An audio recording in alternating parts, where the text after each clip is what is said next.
So then, the whole conception of nature is as a self-regulating, self-governing, indeed democratic organism. But it has a totality. It all goes together, and this totality is the Tao. When we speak in Taoism of following the course of nature, following the way, what it means is more like this. Doing things in accordance with the grain. It doesn't mean you don't cut wood, but it means that you cut wood along the lines where wood is most easy to cut. And you interact with other people along lines which are the most genial.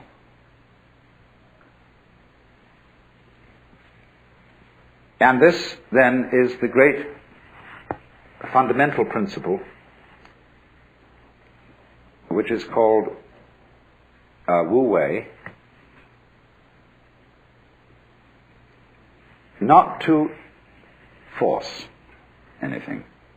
I think that's the best translation. It's often called not doing, not acting, not interfering, but not to force.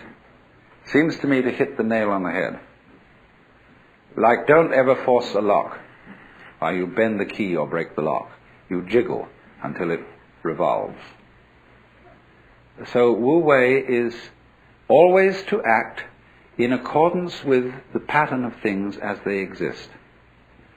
Don't impose on any situation a kind of interference that is not really in accordance with the situation.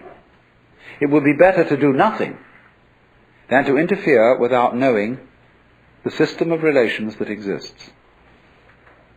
It's terribly important, then, to have this feeling of the interdependence of every form of life upon every other form of life. How we, for example, cultivate animals that we eat, look after them and build them up, and see that they breed in reasonable quantities. We don't do it too well, as a matter of fact, especially troubles are arising about supplies of fish in the ocean, all sorts of things.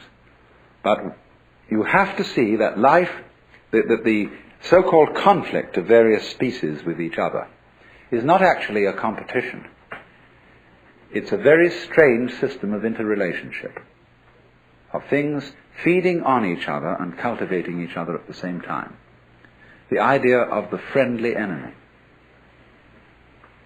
the necessary adversary, who is part of you. You have conflicts going on in your own body. All kinds of microorganisms are eating each other up. And if that wasn't happening, you wouldn't be healthy.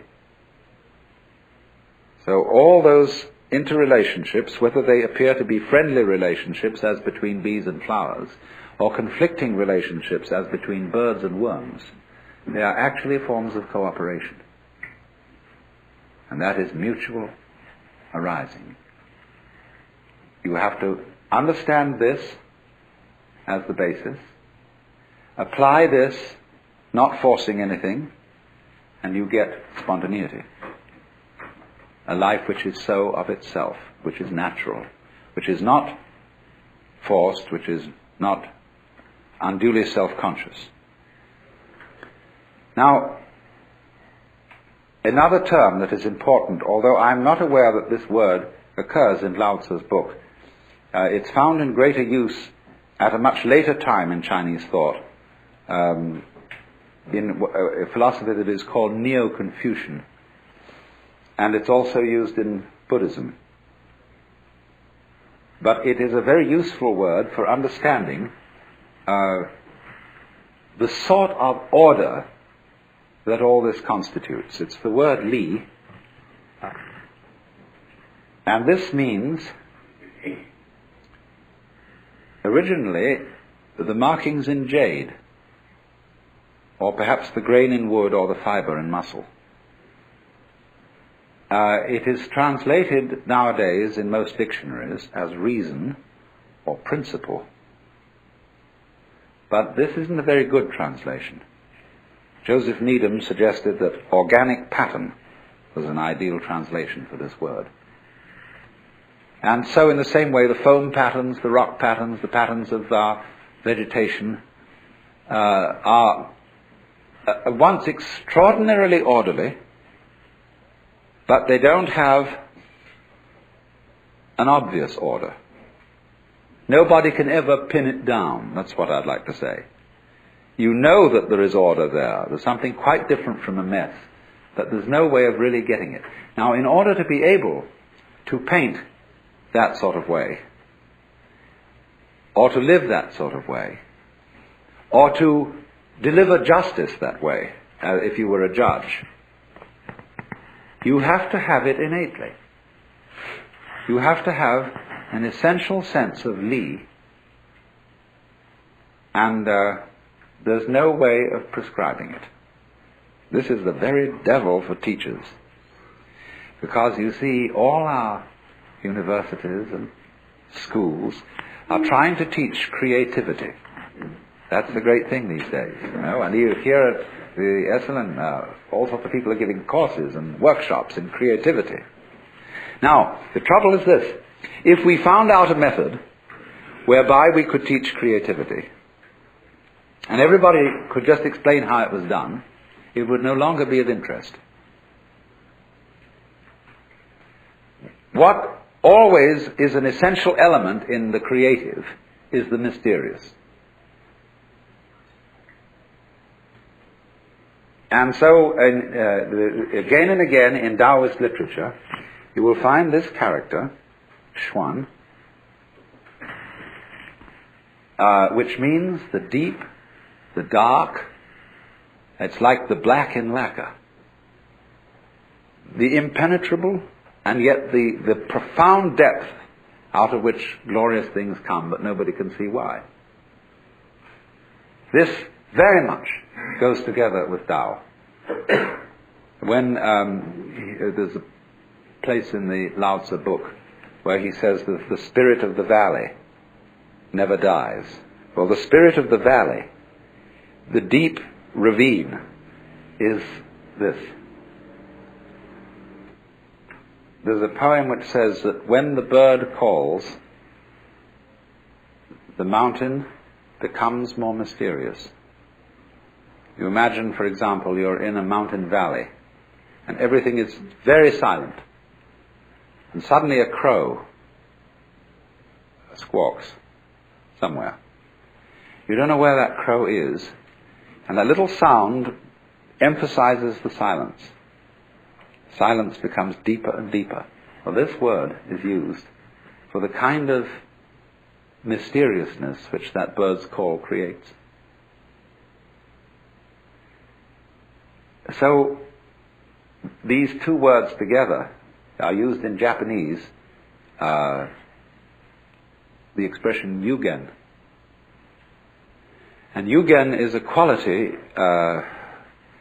which the poet Soami, who was a great artist of the No plays, said, yugen is to watch wild geese flying and be hidden in a cloud, to watch ships sailing in the distance and to disappear behind a far-off island, to wander on and on in a great forest without thought of return.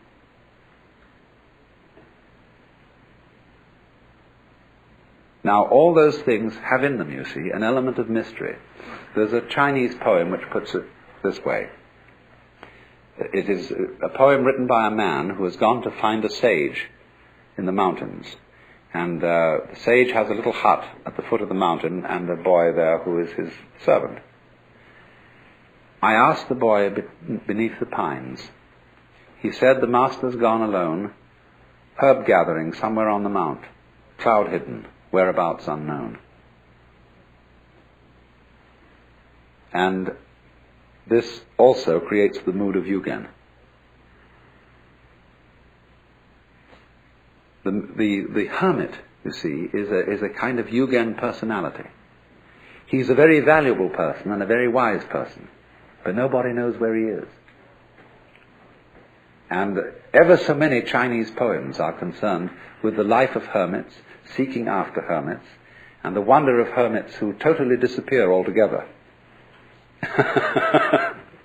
There's this funny idea of the deep and the dark, the thing that is important just because you can't quite understand it.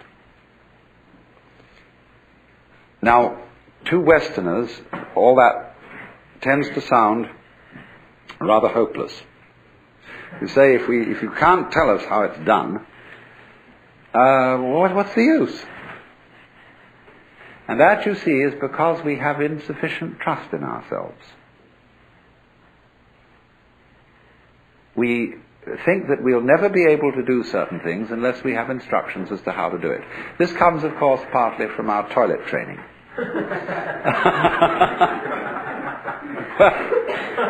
Mama gets anxious that it won't happen and starts making commandments about it. And then you have to have courses. And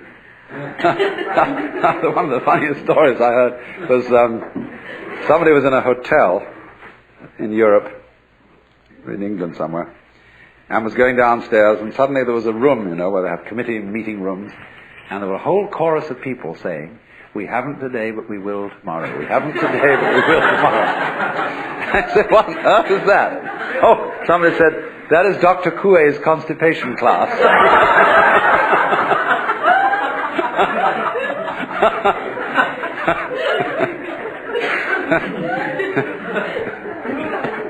The Taoist idea is not like that, you see.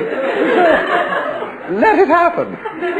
It will. Trust in yourself, because your own organism fulfills these things spontaneously.